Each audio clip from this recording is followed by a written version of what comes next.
Welcome students in my YouTube channel Amit Gupta Drug Pharmacology. Today we discussing about the cause of cell injury.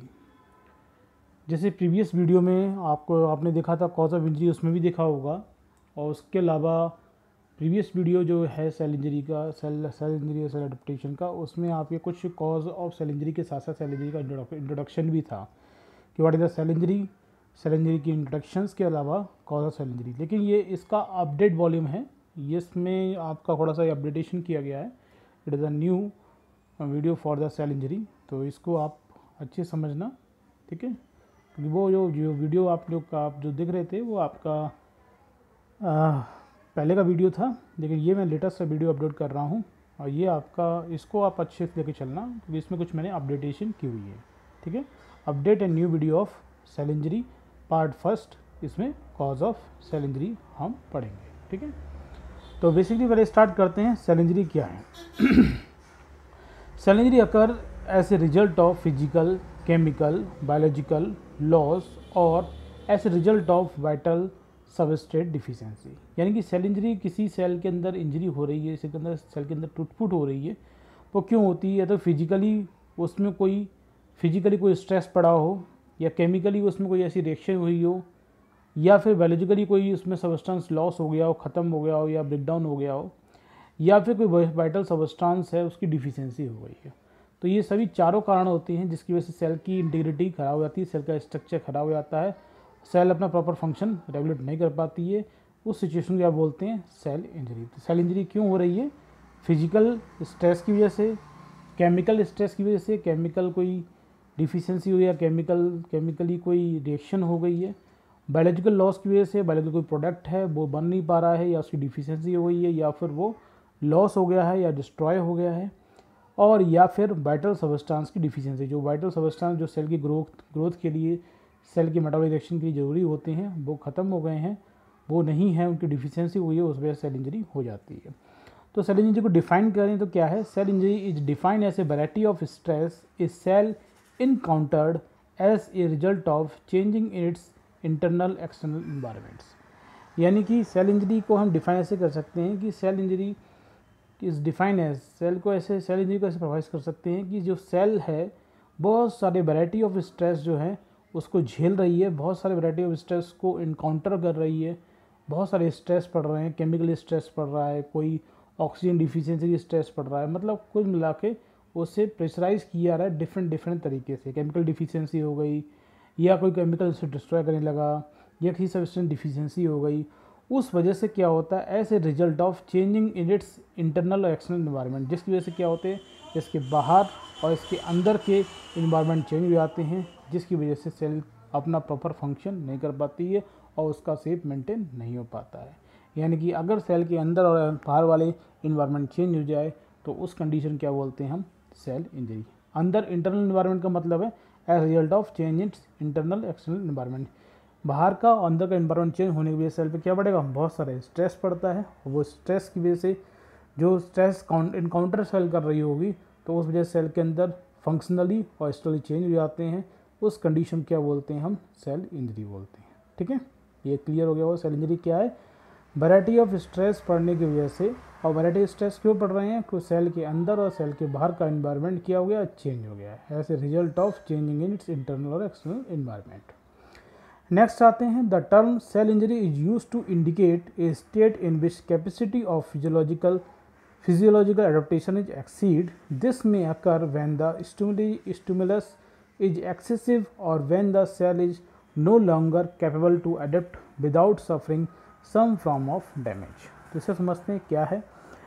The term cell injury use to indicate, term cell injury term कब use की जाती है? उस condition use की जाती है, indicate करती है कि वो स्टेट जिसमें क्या हो, सेल की adaptation, the capacity of physiological adaptation exceed, मतलब सेल की एडप्टेशन, फिजियोलॉजिकल एडप्टेशन जो सेल के अंदर हो रहा है वो बहुत ज़्यादा हो गया। एडप्टेशन का मतलब झेलना, मतलब सेल के अंदर प्रेशर बहुत ज़्यादा पड़ रहा है। मान लो कोई ऑक्सीजन नहीं पहुंच पा रही, फिर भी सेल काम कर रही है।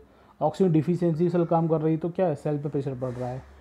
एटीपी नहीं बन रहे हैं, कैल्शियम की डिफिशियंसी है, सोडियम डिफिशियंसी, किसी आयन की डिफिशियंसी, फिर भी सेल काम कर रही है, तो क्या हो रहा है? सेल पे प्रेशर पड़ने के बावजूद भी सेल झेल रही है और अपनी फंक्शन को प्रॉपर तरीके से चला रही है।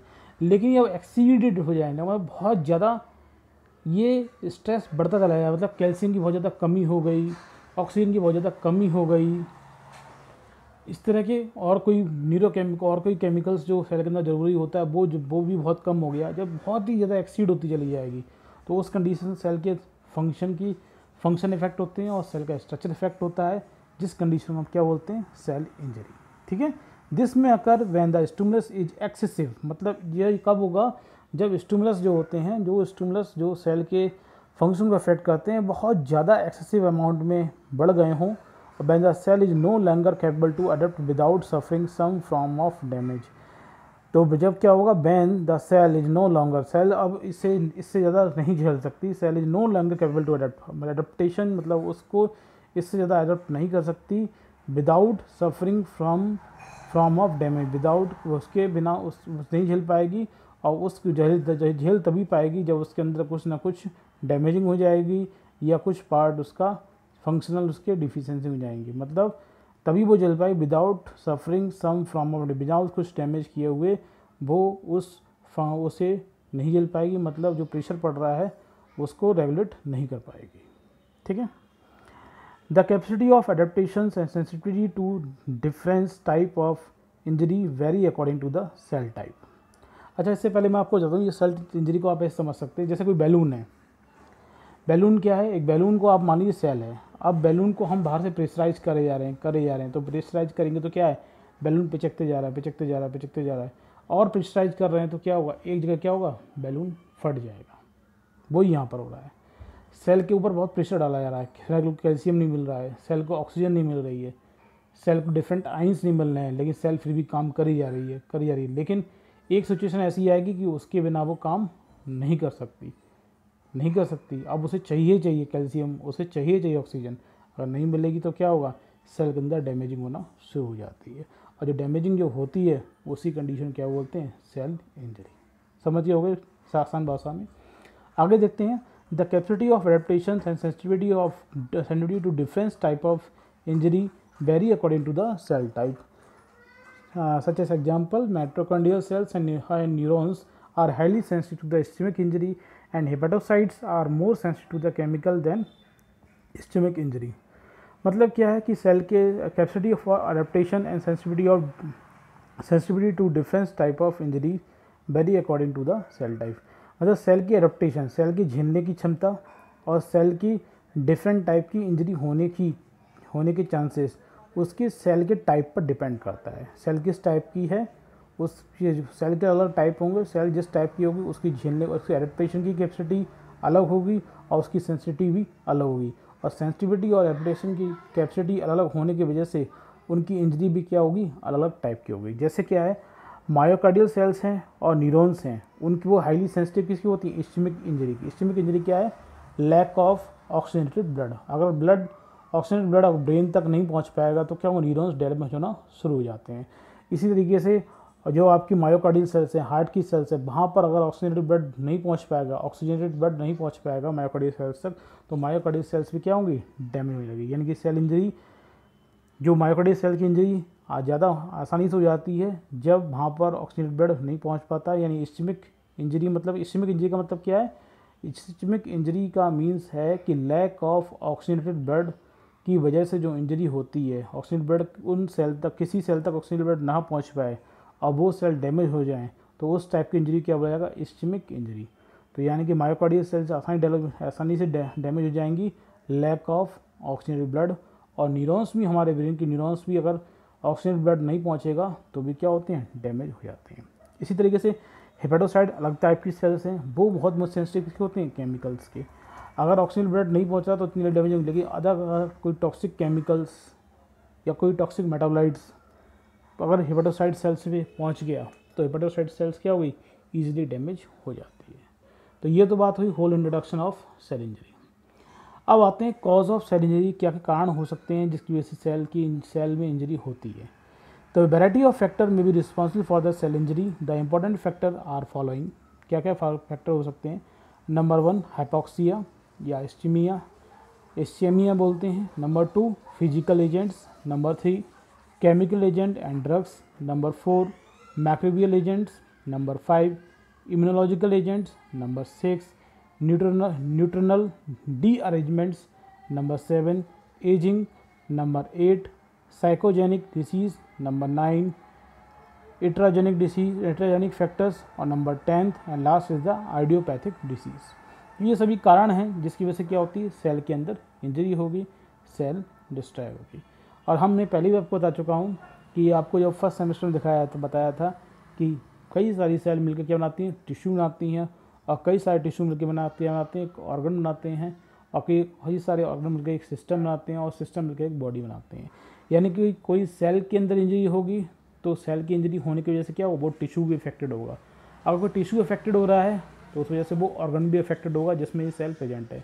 कई सारे में सेल मिलकर क्या ना रही टिश्यू, अगर सेल डैमेज हुई तो टिश्यू डैमेज हुआ, टिश्यू डैमेज हुआ तो ऑर्गन डैमेज हुआ, और ऑर्गन डैमेज हुआ तो सिस्टम डैमेज हुआ। मतलब स्टार्टिंग कहाँ से हो रही है, सेल से। अगर सेल जितनी ज़्यादा डैमेज होंगी उतना टिश्यू ज़्यादा डैमेज होगा, टिश्यू जितने ज़्यादा डैमेज होंगे तो ऑर्गन ज़्यादा डैमेज होगा, ऑर्गन ज़्यादा डैमेज होंगे तो सिस्टम भी ख़राब हो जाएगा। तो वही है यहाँ पर। तो डिसीज़ चाहे जो भी डिसीज़ हो, सब रिलेशन किससे है, सेल से। चाहे वो न्यूरॉन्स भी एक सेल्स है, और भी एपिथेलियल सेल्स है, कार्डियक सेल्स है, डिफरेंट टाइप की सेल्स मैंने आपको बताया था, कनेक्टिव टिश्यू सेल्स हैं में। तो ये सेल्स जब अपने फंक्शन अफेक्टेड होंगे तो वहाँ पर कोई ना, जब सेल के अंदर इंजरी होगी तो कोई ना कोई डिसीज़ इंड्यूस होती है। तो ये बहुत सारे फैक्टर हैं जिसकी वजह से क्या होती है, सेल के अंदर इंजरी होती है। वन बाई वन डिस्कस करते हैं। फर्स्ट क्या है, हाइपोक्सिया और इस्चीमिया। हाइपोक्सिया मतलब क्या होता है, lack of oxygen, lack of transmission, lack of oxygen, मतलब किसी भी ऑर्गन में अगर ऑक्सीजन नहीं पहुंच रही है और हाइपोक्सिया कंडीशन होती है। इस्चीमिया मतलब क्या है, लैक ऑफ ऑक्सीजनेटेड ब्लड, किसी भी ऑर्गन में, किसी भी टिश्यू में ऑक्सीजन ब्लड नहीं पहुंचेगा तब भी क्या होती है, इंजरी होती है। ठीक है, तो पढ़ते हैं क्या है। Cell of different tissue essentially require oxygen to generate energy, perform metabolic functions. ठीक है, सेल के लिए, डिफरेंट टिश्यू की सेल के लिए ऑक्सीजन की ज़रूरत बहुत होती है। ऑक्सीजन की हेल्प से ही वो एनर्जी जनरेट करती हैं और डिफरेंट टाइप की मेटाबॉलिक फंक्शन को परफॉर्म करती हैं। डिफिशियंसी ऑफ ऑक्सीजन और hypoxia result in the failure to carry out these activities by the cells. अगर ऑक्सीजन डिफिशियंसी हो जाएगी या हाइपोक्सिया कंडीशन बन जाएगा, हाइपोक्सिया मतलब डिफिशियंसी ऑफ ऑक्सीजन हो जाएगा, तो उस वजह से क्या होगा, जो एक्टिविटी जितनी भी थी एनर्जी जनरेट की और मेटाबॉलिक फंक्शन जितने भी थे वो सब क्या होंगे, फेल हो जाएंगे सेल के। इसकी वजह से क्या होगा, जब मेटाबॉलिक एक्टिविटी सेल के अंदर नहीं हो पा रही है और एनर्जी जनरेट नहीं हो पा रही है तो सेल के अंदर क्या हो जाएगी, इंजरी हो जाती है।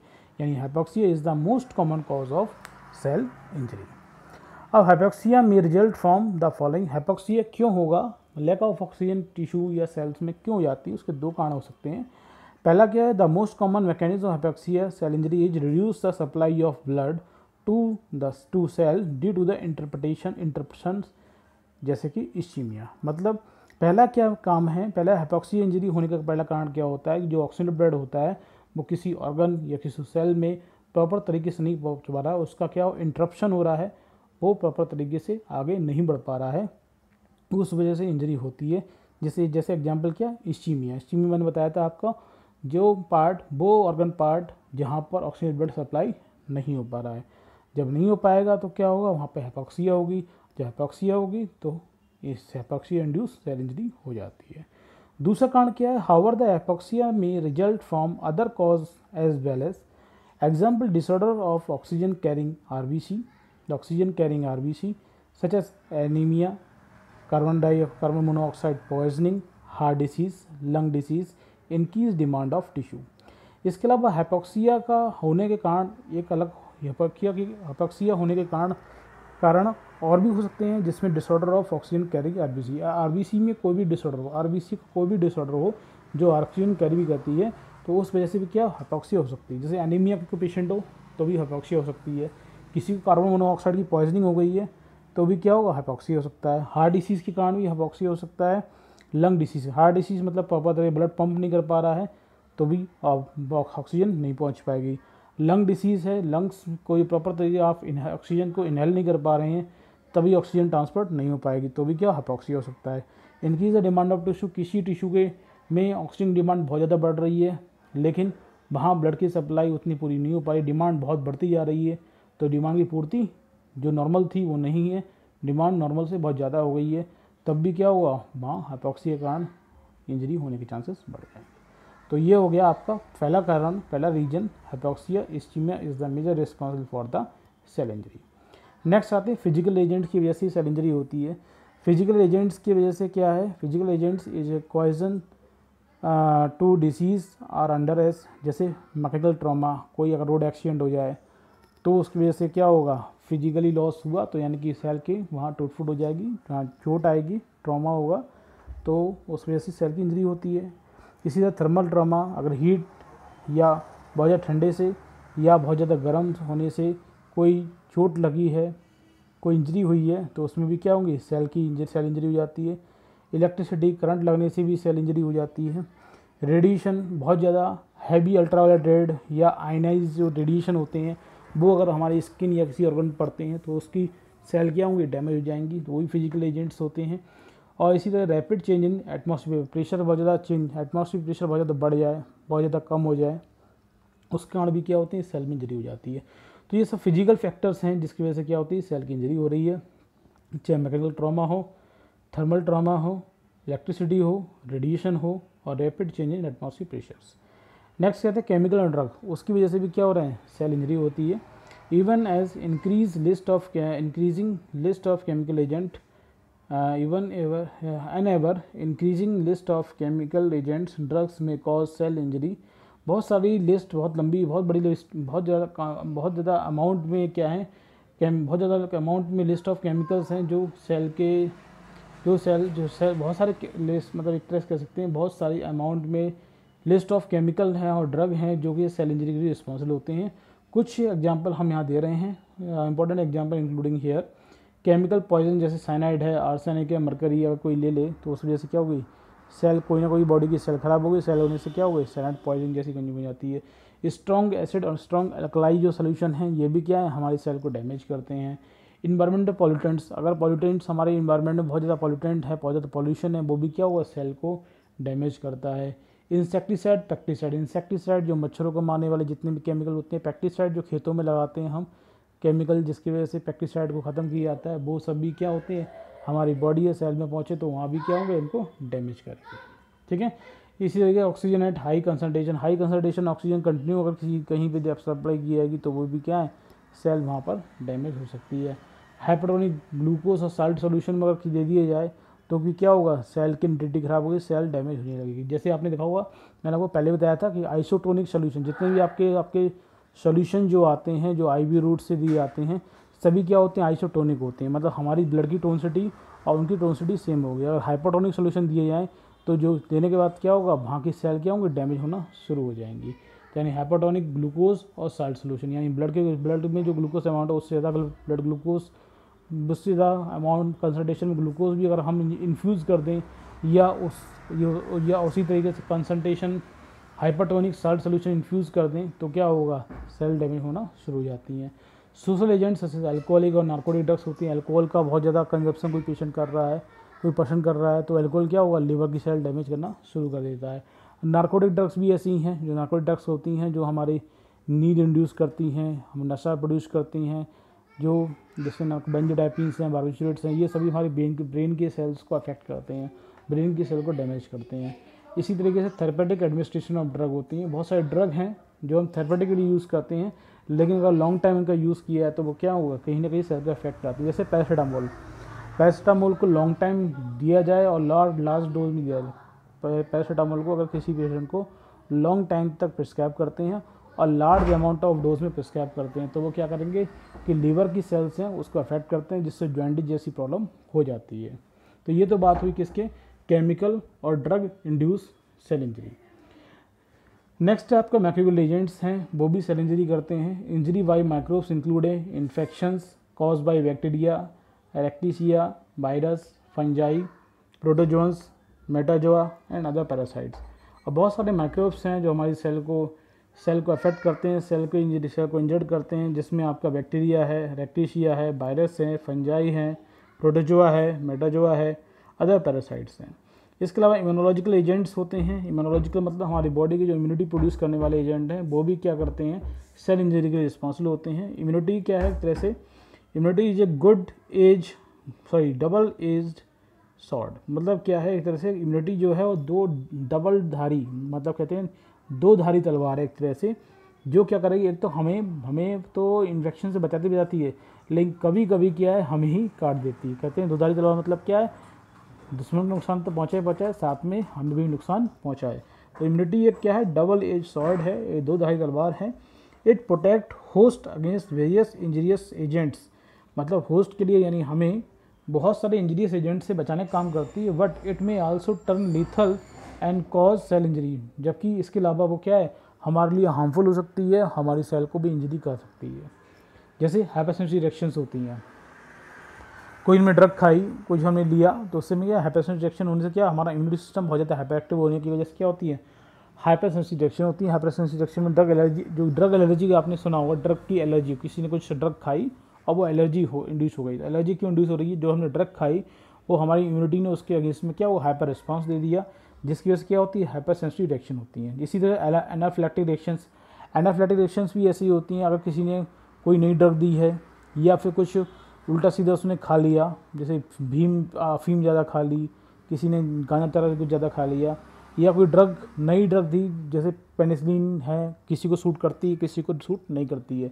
तो पेनिसिलिन किसी किसी को क्या एनाफिलैक्टिक रिएक्शन कर देती है। एनाफिलैक्टिक रिएक्शन में क्या होता है, दम सा घुटने लगता है, सांस लेने में दिक्कत होने लगती है, टेम्परेचर बहुत ज़्यादा बढ़ जाता है, हार्ट बीट बहुत ज़्यादा बढ़ जाती है, पेपलाइटेशन होने लगता है। तो एनाफिलैक्टिक रिएक्शन क्यों होने लगी, क्योंकि हमारी बॉडी की इम्यूनिटी ने उसके अगेंस्ट में बहुत ज़्यादा तेज रिस्पांस दिया, बहुत ज़्यादा हाइपर इम्यूनोलॉजिकल रिस्पांस हुआ, hyper activity of immunity system की वजह से हो गया। इसी तरह से ऑटोइम्यून डिसीज़ भी इसकी वजह से होती है। ऑटोइम्यून डिसीज़ में जैसे आपका डायबिटिक दो टाइप की होती है, diabetic mellitus type first, diabetic mellitus type second. जो डायबिटिक मेलेटस टाइप फर्स्ट है वो आपका बेसिकली ऑटोइम्यून डिसीज़ होती है, क्योंकि उसमें जो हमारी बॉडी की जो इम्यून सेल्स होती हैं, इम्यूनिटी जो हमारी सब बॉडी की जो इम्यून सेल्स मतलब एंटीबॉडी होती हैं, वो हमारे बीटा पैंक्रियास सेल्स को डैमेज कर देती हैं। जैसे कि पैंक्रियास बीटा सेल्स और पैंक्रियास डैमेज होने की वजह से क्या इंसुलिन का सिक्रेशन नहीं हो पाता है। तो उस टाइप का डायबिटीज़ क्या बोलते हैं, type first type of diabetes बोलते हैं। तो वो एक तरह की ऑटोइम्यून डिसीज़ है। इसी तरीके से आपका वो आता है रिमेटॉइड आर्थराइटिस जो डिसऑर्डर होता है, जो आपके घुटनों में जॉइंटों में जो पेन होता है, रिमेटॉइड आर्थराइटिस, उसमें भी क्या होता है, ये भी क्या ऑटोइम्यून डिसीज़ होती है। उसमें क्या है, हल्का सा ब्रेकडाउन होने की वजह से वहाँ पे जो टूट फूट हो रही होती है हमारे जॉइंट के आसपास, तो वहाँ पर hyper active of immune system हो जाता है, जिसके कारण एंटीजन एंटीबॉडी रिएक्शन होती है, और वहाँ पर क्या होगा, इन्फ्लामेशन या बढ़ता जाता है, जिससे क्या होता है, रिमेटॉइड आर्थराइटिस डिसीज़ बन जाती है। तो जब इम्यून सिस्टम हमारी सेल के अगेंस्ट में बहुत ज़्यादा हाइपर एक्टिव हो जाए, हमारी बॉडी की सेल्स में के अगेंस्ट में ही काफ़ी अगेंस्ट में ही लड़ना शुरू कर दे, तो क्या होगा, बहुत सारे डिसऑर्डर हो जाते हैं, जिसे इम्यूनोलॉजिकल डिसऑर्डर या हाइपरसेंसिटिव रिएक्शन है, एनाफिलैक्टिक रिएक्शन, ये सब आ जाती हैं। तो ये क्या होगा, इम्यूनोलॉजिकल एजेंट्स की वजह से भी सेल इंजरी हो सकती है। ठीक है, फिर आता है न्यूट्रिशनल डी-अरेंजमेंट्स, मतलब कोई न्यूट्रिशनल जो कंपाउंड है उसका या तो बहुत ज़्यादा सेल के अंदर पहुँच जाना या कम पहुँच जाना। A deficiency and excess of nutrients may result in nutritional deficiency, अगर डिफिशियंसी हो जाए या बहुत ज़्यादा क्वांटिटी में न्यूट्रिएंट्स सेल के अंदर पहुंच जाए, तो उसे क्या बोलते हैं, न्यूट्रिशनल इम्बैलेंस, या तो ज़्यादा हो जाए या कम हो जाए। न्यूट्रिशनल डिफिशियंसी डिसीज़ में due to overall deficiency of nutrients. तो न्यूट्रिशन डिफिशियंसी में तो क्या होगा कि आपके ओवरऑल क्या होंगे, जो न्यूट्रिएंट्स हैं आपके ग्लूकोज, फ्रक्टोज, प्रोटीन, इलेक्ट्रोलाइट्स, जितने भी आपकी बॉडी के इलेक्ट्रोलाइट्स हैं, उन सब की डिफिशियंसी हो जाए, उस वजह से बहुत सारे डिसऑर्डर हो जाते हैं ड्यू टू द स्टारवेशन की वजह से। और उसमें प्रोटीन कैलोरी की कमी हो जाए, तो प्रोटीन कैलोरी कमी जैसे डिफिशियंसी न्यूट्रिएंट्स कब होंगे, स्टारवेशन, बहुत दिनों से हम भूखे हैं, उस वजह से कुछ सेल हमारी क्या होती हैं, इंजरी में लगती हैं, स्टारवेशन।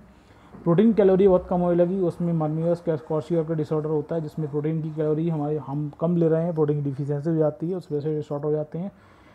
मिनरल्स मतलब क्या, एनीमिया, अगर हम डाइट में आयरन कम ले रहे हैं, आयरन की हमारे बॉडी में डिफिशियंसी, तो क्या हो गया, एनीमिया हो। इसी तरह से बहुत सारे ट्रेस एलिमेंट्स होते हैं, उनकी डिफिशियंसी की वजह से बहुत सारी सेल इंजरी होती हैं, बहुत सारी डिजीज़ इंड्यूस हो जाती हैं। न्यूट्रिशनल एक्सेस मतलब न्यूट्रिशनल जो है कंपाउंड है बहुत ज़्यादा क्वांटिटी में हो जाते हैं, वो भी प्रॉब्लम करते हैं affluent societies resulting in the obesity. जैसे ओबेसिटी क्यों बन रही है, आप बहुत ज़्यादा न्यूट्रिएंट, बहुत ज़्यादा कार्बोहाइड्रेट ले रहे हैं, बहुत ज़्यादा फैट ले रहे हैं, तो क्या ओबेसिटी जैसी प्रॉब्लम हो गई। एथेरोस्क्लेरोसिस, आप ऑयल ज़्यादा खा रहे हैं तो क्या है, आपकी नसों में कोलेस्ट्रॉल ज़्यादा जमने लगा, तो एथेरोस्क्लेरोसिस जैसी प्रॉब्लम होगी। हार्ट डिसीज़ हो जाती है, हाइपरटेंशन बीपी हाइयर हो जाता है अगर ज़्यादा क्वांटिटी में नमक खा रहे हैं या तेल ज़्यादा खा रहे हैं या कार्बोहाइड्रेट ज़्यादा खा रहे हैं। तो वो सब क्या है, न्यूट्रिशन ज़्यादा होने की वजह से भी क्या हो रहा है, ये जब ज़्यादा बढ़ेंगे तो क्या वो सेल को इंजरी प्रोड्यूस करेंगे, और सेल जबकि इंजरी होगी तो डिफरेंट टाइप की डिसीज़ प्रोड्यूस होती है। ठीक है। एजिंग एक फैक्टर है, एज जैसे जैसे बढ़ती है वैसे सेल के अंदर रिपेयरमेंट की प्रोसेस क्या होती है, शुरू हो जाती है, जिसकी वजह से सेल के अंदर क्या होती है, डेथ हो जाती है। यानी सेलुलर एजिंग या senescence lead to the impaired ability of cell to undergo replication और रिपेयर। जैसे जैसे सेल की एज बढ़ने हो जाती है या हमारी बॉडी की एज बढ़ने लगती है, वैसे वैसे हमारी बॉडी की सेल के अंदर जो रीजनरेशन की एबिलिटी है और या रिपेयर की जो एबिलिटी है वो कम हो जाती है, जिसकी वजह से क्या होती हैं, वो सेल क्या होती हैं, बहुत सारी सेल की डेथ होने लगती है। जैसे आप देखते होंगे जैसे जैसे हमारी उम्र बढ़ती जाती है वैसे वैसे हमारा शरीर क्या होता है, पतला हो जाता है, बहुत ज़्यादा थिन हो जाता है। मांस जो हमारी जो मसल सेल्स होती हैं बहुत ज़्यादा लॉस हो जाती हैं, मसल्स मांसपेशियाँ का बहुत पतली हो जाती हैं, थिन, हाथ पैर सब पतले हो जाते हैं। क्यों? क्योंकि वो जो जितनी भी मसल सेल्स हैं या और सेल्स हैं वो क्या है, रिपेयर या रीजनरेट नहीं हो पा रही हैं, जिसकी वजह से क्या हो, बॉडी मास हमेशा हल्के लो होता चला जाता है। तो ये क्या है, एजिंग की वजह से। ठीक है। तो एजिंग के फैक्टर हो गए जिसमें क्या हो रही है, सेल के अंदर इंजरी हो रही है, तभी तो बॉडी मास कम हो रहा है। अब आते हैं आपके साइकोजेनिक डिसीज़। साइकोजेनिक डिसीज़ का मतलब है कि जो आपके ब्रेन की जो डिसीज़ है, साइकोलॉजिकल डिसीज़ है, वो उनकी वजह से भी क्या होती है, सेल इंजरी होती है, बहुत सारे डिसऑर्डर होने लगते हैं, जिसकी वजह से क्या होगा, सेल के अंदर डैमेजिंग होगा और बहुत सारी डिसीज़ इंड्यूस होती हैं। There are no specific biochemical और morphological change in common acquired mental disease due to mental stress. वैसे इसमें कोई स्पेसिफिक बायोकेमिकल या मॉर्फोलॉजी चेंजिंग नहीं हो रहे हैं, कोई स्पेसिफिक मॉर्फोलॉजी चेंजिंग नहीं हुई, कोई स्पेसिफिक बायोकेमिकल की कोई ना कोई ना ही कोई स्पेसिफिक बायोकेमिकल, ना ही कोई मॉर्फोलॉजी चेंजिंग के होने के बिना, मतलब कोई हमारी बॉडी के अंदर ना ही कोई मॉर्फोलॉजिकल चेंजिंग हुए, ना ही कोई बायोकेमिकल चेंज हुए, उसके बावजूद भी मेंटल डिसीज़ हो जाती है। क्यों होती है?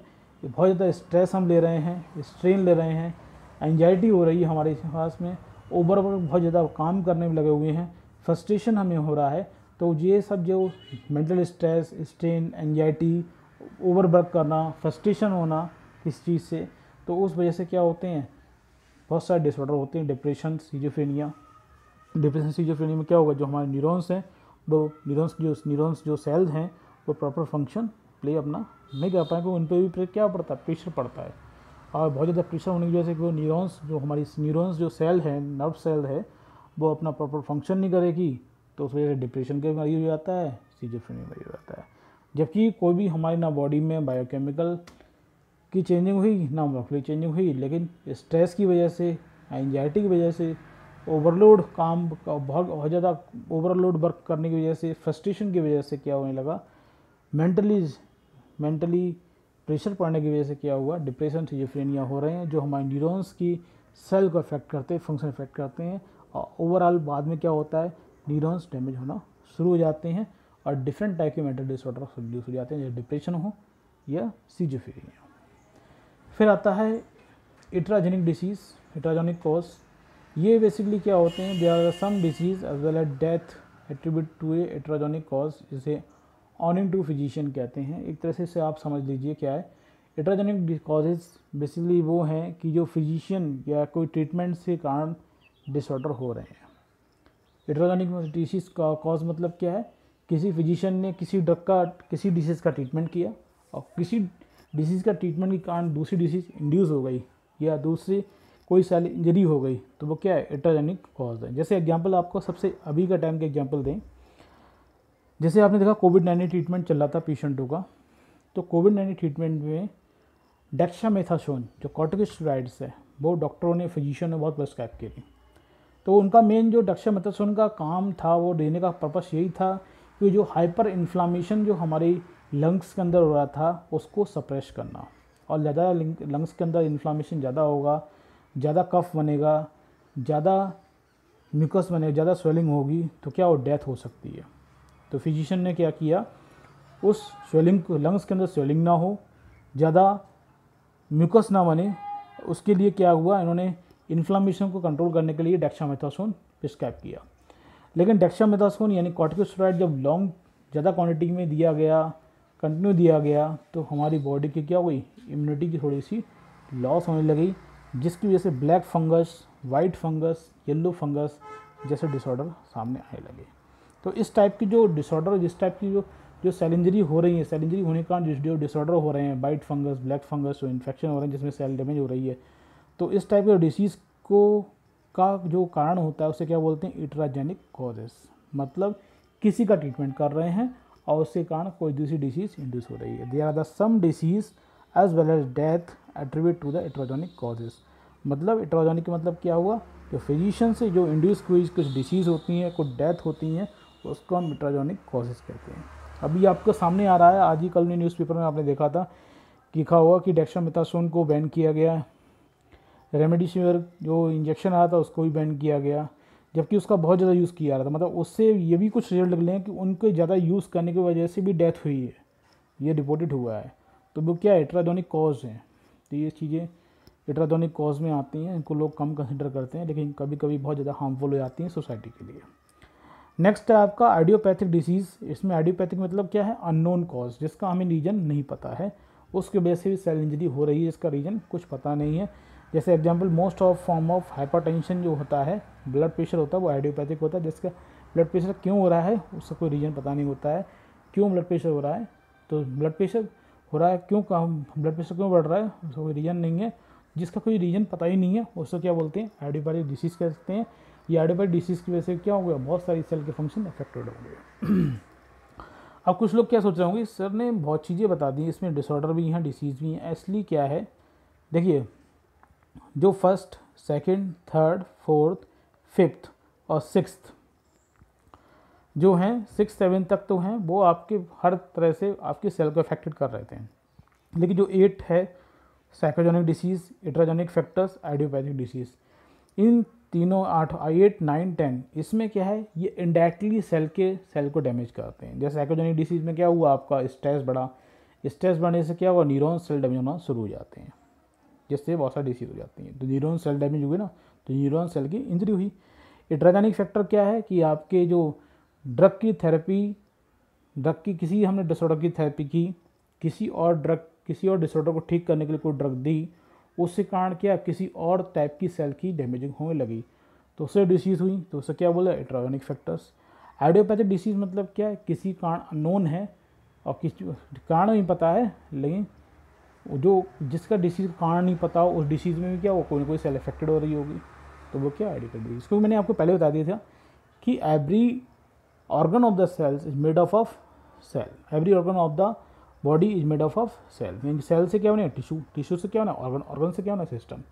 तो यानी कोई सिस्टम में कोई डिसऑर्डर हो रहा है, तो उसका कारण भी क्या है, उसकी सेल इंजरी है। कोई ऑर्गन का डिसऑर्डर हो रहा है, तो उसका भी कारण क्या है, सेल इंजरी है। और किसी टिश्यू का डिसऑर्डर हो रहा है, तो भी उसका कारण क्या है, सेल इंजरी है। सेल इंजरी की वजह से टिश्यू इंजरी हो रही है, सेल इंजरी की वजह से ऑर्गन की डिसीज़ भी सेल इंजरी कारण है, टिश्यू की डिसीज़ भी सेल इंजरी कारण है, और सिस्टम की डिसीज़ भी सेल इंजरी कारण है। क्योंकि सेल के फंक्शन चेंज होंगे और उसकी स्ट्रक्चर चेंज होगा, तो ओवरऑल क्या हुआ, सेल इंजरी हुआ। ठीक है, तो ये कंप्लीट हुआ आपका cause of cell injury. Video पसंद आया हो तो ज़रूर लाइक कीजिएगा, कोई क्वेश्चन हो तो कमेंट में ज़रूर पूछिएगा, और आपको लगता है वीडियो को शेयर करने पर उसके हेल्पफुल लगता है तो ज़रूर शेयर कीजिएगा।